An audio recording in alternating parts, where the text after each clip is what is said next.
Assalamualaikum dan salam sejahtera, bersama saya Muhammad Dihya Sahlan dalam Berita Pagi Sabah edisi Rabu 4 November 2020. Jumlah kes baharu positif COVID-19 di daerah Kota Kinabalu terus meningkat secara mendadak dengan catatan 341 kes semalam.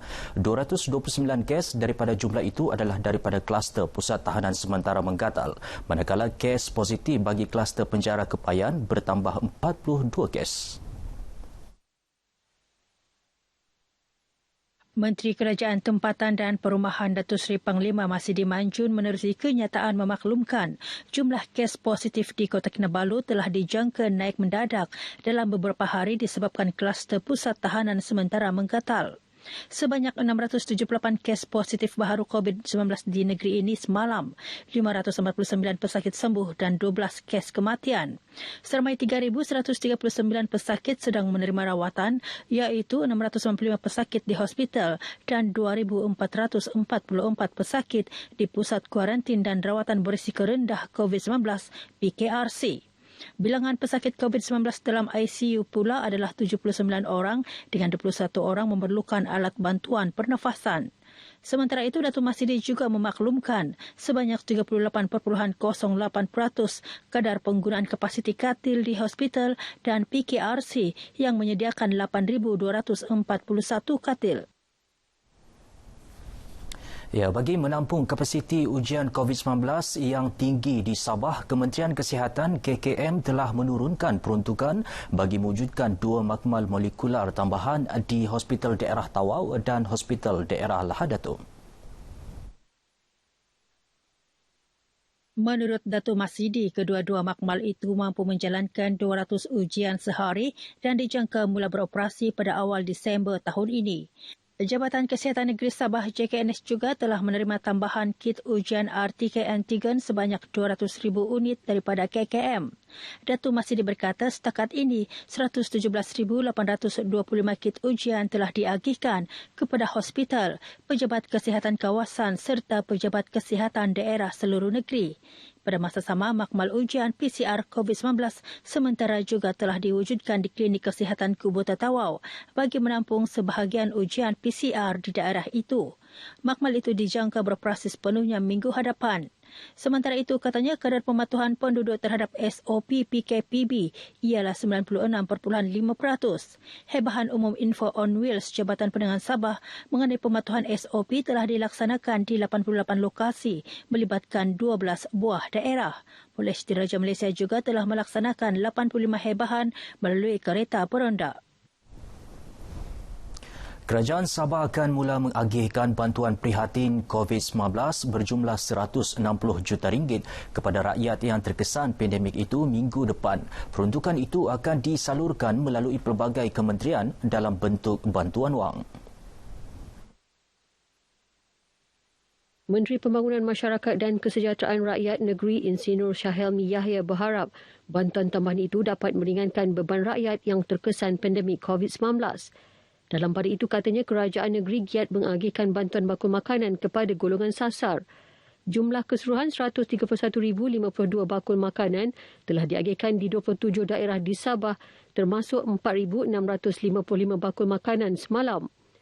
Beliau ditemui pemberita selepas meninjau proses pengagihan bantuan makanan di Kota Belud dan Tuaran.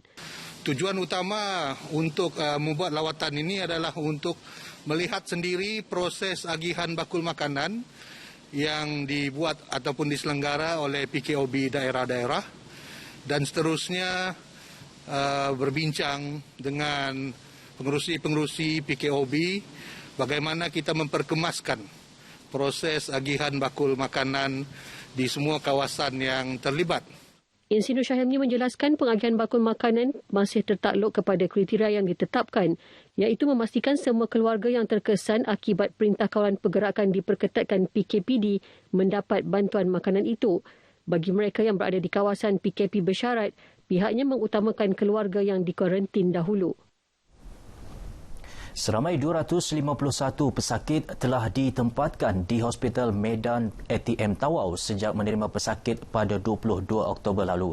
Daripada jumlah itu, 221 pesakit telah dibenarkan keluar dan jumlah pesakit semasa seramai 30 orang.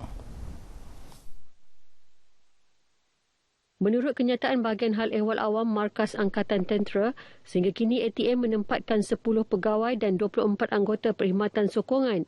Manakala pasukan Kementerian Kesihatan KKM pula terdiri 5 pakar perubatan, 14 pegawai perubatan dan perubatan pelatih, 56 jururawat dan paramedik serta 23 anggota perkhidmatan sokongan. Keseluruhannya, ATM dan KKM menempatkan seramai 39 pegawai dan 140 anggota di hospital berkenaan. Ketika ini, kes pembedahan belum dilaksana di hospital berkenaan. Bagaimanapun, pasukan pembedahan ATM telah ditempatkan bagi membantu unit bedah hospital Tawau. Sementara itu, pasukan surgery dan bius ATM juga akan bekerjasama dengan kluster kesihatan Pantai Timur Sabah untuk melaksanakan pembedahan kes elektif seperti kanser dan ketumbuhan yang tertangguh sebelum ini serta pembedahan kecemasan bukan COVID-19 di Hospital Kuna memandangkan Hospital Tawau menumpukan pembedahan kes COVID-19. Hospital Medan ATM juga akan mengoptimumkan pengoperasian dengan tahap penggunaan katil sebanyak 70%. Telekom Malaysia TM sentiasa bersedia memastikan kemudahan telekomunikasi di Pusat Kuarantin dan Rawatan Berisiko Rendah COVID-19 PKRC di negeri ini berada dalam keadaan baik dan lancar demi kemudahan setiap penghuni. Sebanyak 12 PKRC di Sabah menikmati kemudahan daripada TM. Menurut kenyataan TM, pasukan yang ditugaskan sentiasa bersedia menyelesaikan sebarang aduan bagi memastikan jaringan perkhidmatan dalam keadaan baik. Antaranya membantu menyediakan sambungan rangkaian internet berkelajuan 100 Mbps di Hospital Medan ATM Tawau serta pemasangan sambungan internet berkelajuan 800 Mbps di Pusat Kuarantin dan PPR Bubul Riah sempurna pada hujung Oktober lalu. Ya, Perpustakaan Islam yang pertama di Sabah kini 100% siap dan bakal beroperasi tahun depan. Perpustakaan Islam Sabah bernilai RM3 juta akan menjadi pusat rujukan buku-buku keilmuan Islam antarabangsa dan Nusantara selain rujukan kaligrafi Islam. Menteri Tugas-Tugas Khas merangkap Menteri bertanggungjawab terhadap hal ehwal agama Islam, Datuk Muhammad Arifin Muhammad Arif berkata, ketika ini kerja-kerja penyelenggaraan akhir sedang dilaksanakan. Masa ini sudah di peringkat akhir untuk persiapan ia dibuka. Tapi insyaAllah lah dalam tahun 2021 kita akan buka untuk menjadi rujukan khususnya anak-anak kita yang membuat penyelidikan dan masyarakat juga yang akan membuat kajian berhubung dengan tamadun di perpustakaan ini. Bercakap kepada RTM di Kota Kinabalu, Datuk Arifin juga memberitahu satu sudut buku sastra Islam karya penulis-penulis Nusantara akan ditempatkan di perpustakaan itu untuk rujukan para penyelidik. Pihaknya juga sedang berbincang dengan Universiti Al-Azhar untuk membolehkan salinan tesis yang dihasilkan sarjana Islam di universiti itu dapat ditempatkan di Perpustakaan Islam Sabah. Usaha untuk mendapatkan salinan-salinan tesis dari Universiti Al-Azhar diselaraskan Jabatan Al-Ehwal Islam Negeri Sabah. Penggiat sektor pelancongan yang terjejas akibat pandemik COVID-19 dialu-alukan untuk mendaftar sebagai ahli Persatuan Pelancongan Pantai Barat Sabah PPPBS. Ia bagi membolehkan persatuan itu membantu mereka yang terjejas untuk menjana pendapatan semula dengan menyediakan latihan dan kursus kemahiran dengan kerjasama Jabatan Pembangunan Sumber Manusia JPSM. Setiausaha Agung PPPBS, RD Hazwan Abdul Wahid ketika dihubungi pemberita RTM di Kota Kinabalu berkata, antara cadangan kursus kemahiran dan bengkel yang ditawarkan, termasuklah kursus fotografi, videografi dan beberapa bidang lain yang berpotensi. Mereka yang berminat boleh melayari media sosial Facebook Persatuan Pelancongan Pantai Barat Sabah atau menghubungi terus talian 016-325-7427 melalui aplikasi WhatsApp untuk keterangan lanjut. Pihak persatuan akan berbincang dengan pihak-pihak berkaitan seperti JPSM Negeri, Kementerian Perindustrian dan Perdagangan Negeri Sabah dan lain-lain bagi membantu mereka dengan mendapatkan peluang-peluang pelatihan serta kursus bagi menjana pekerjaan dan pendapatan sampingan. Sektor pelancongan Sabah antara yang terjejas teruk akibat pandemik COVID-19 sehingga terdapat pengusaha pelancongan yang menghentikan operasi perkhidmatan pelancongan yang diusahakan. Malah, ada yang terpaksa memberhentikan pekerja mereka, terutama melibatkan sektor perhotelan dan inap desa serta perkhidmatan sewa bas pelancongan kerana ketiadaan pelancong berkunjung selain tidak mampu membayar gaji pekerja seperti biasa. Pemain industri pelancongan di Sabah mengharapkan Belanjawan 2021 yang akan dibentang Jumaat ini dapat membantu memperkasakan industri pelancongan negeri. Ini kerana industri berkenaan terjejas teruk akibat penularan pandemik COVID-19 termasuk pelancongan luar bandar yang menjadi sumber utama pendapatan sebilangan penduduk.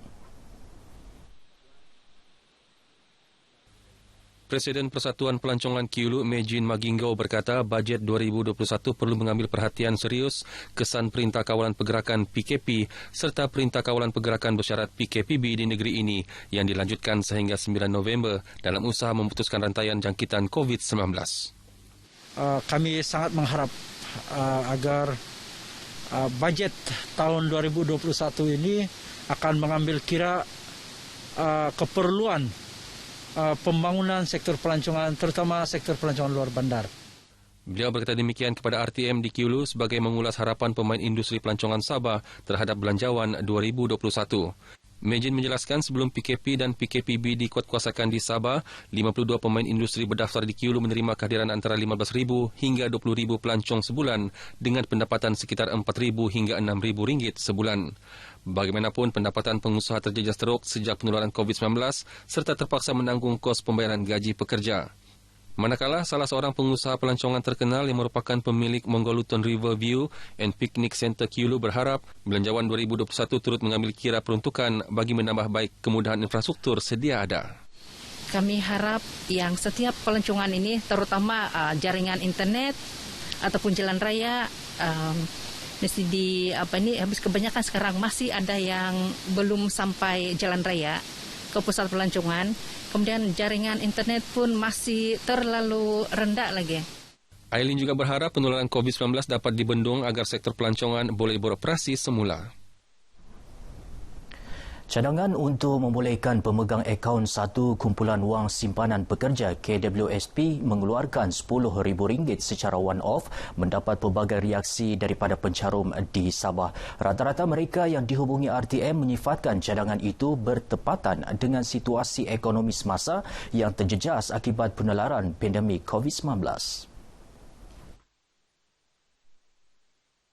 Bagaimanapun, terdapat individu yang berharap cadangan itu dilaksana secara bersasar dengan keutamaan kepada golongan yang benar-benar hilang sumber pendapatan dan pekerjaan. Sebab kita faham juga kalau 10 juta rakyat mengeluarkan 10K dalam KWSP, kerajaan perlukan 100 bilion ringgit. So, mungkin kerajaan boleh pertimbangkan untuk memberikan kepada yang terkesan sahaja. Pengeluaran one-off KWSP di mana akaun satu sebanyak 10,000 juga satu cadangan yang sangat-sangat baik. Walau bagaimanapun pengeluaran wang di akaun satu ini perlu dilakukan secara bersasar. Seperti yang telah dilakukan sebelum ini di mana Air Lestari kita telah dapat pengeluaran setiap bulan sebanyak 500. Ini adalah satu cadangan yang baik untuk membantu golongan terjejas ini, di mana wang tersebut bolehlah digunakan untuk sebagai modal bagi membuka penyelidikan kecil-kecilan ataupun perusahaan kecil. Ini akan dapat membantu kepada mereka yang sangat memerlukan.